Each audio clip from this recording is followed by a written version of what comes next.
Nah, untuk selanjutnya yaitu aturan untuk menentukan solusi khusus dengan metode koefisien tak tentu.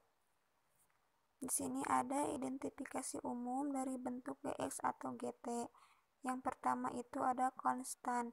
Misal Gx sama dengan 4 atau Gt sama dengan 4, maka bentuk Yp-nya itu sama dengan A. Yang kedua ada polinom derajat 1. Misal Gx sama dengan 3x plus 5 atau Gt sama dengan 3t plus 5, maka bentuk Yp Ax plus B atau At plus B. Yang ketiga polinom derajat 2.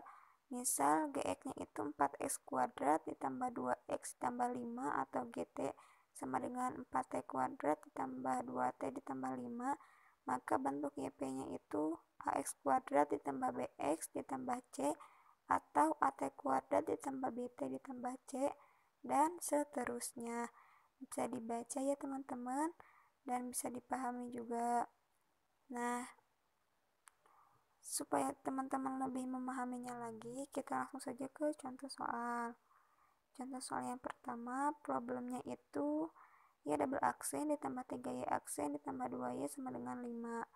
Sebelum ke solusi, kita harus tahu step by step dari solusi tersebut.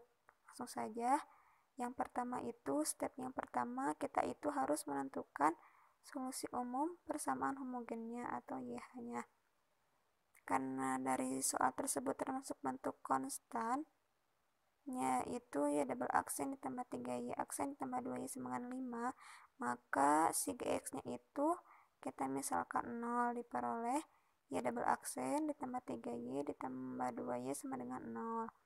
Karena kita akan mencari persamaan diferensial homogen, maka bisa dengan menggunakan persamaan karakteristik dengan cara Y-nya itu kita misalkan sebagai eksponen M dikali X dan disubstitusikan, maka diperoleh M kuadrat ditambah 3M ditambah 2 sama dengan 0. Karena kita akan mencari hasil CM-nya, maka kita harus memfaktorkan.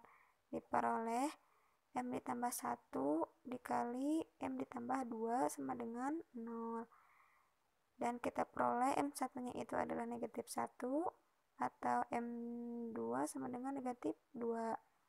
Maka solusi dari persamaan homogennya itu adalah YH sama dengan C1 dikali eksponen min X ditambah C2 dikali eksponen min 2X.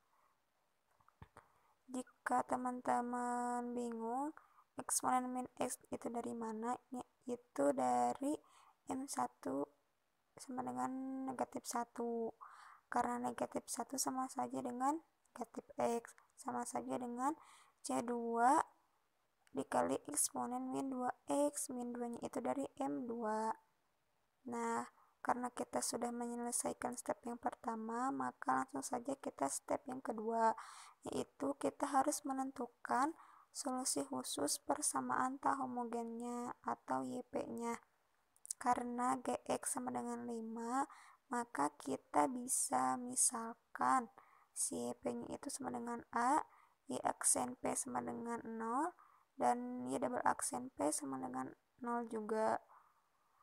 Kenapa kita mencari Y aksen P dan Y double aksen P? Karena nantinya kita akan substitusikan ke persamaan yang pertama. Maka diperoleh Y double aksen ditambah 3Y aksen ditambah 2Y sama dengan 5.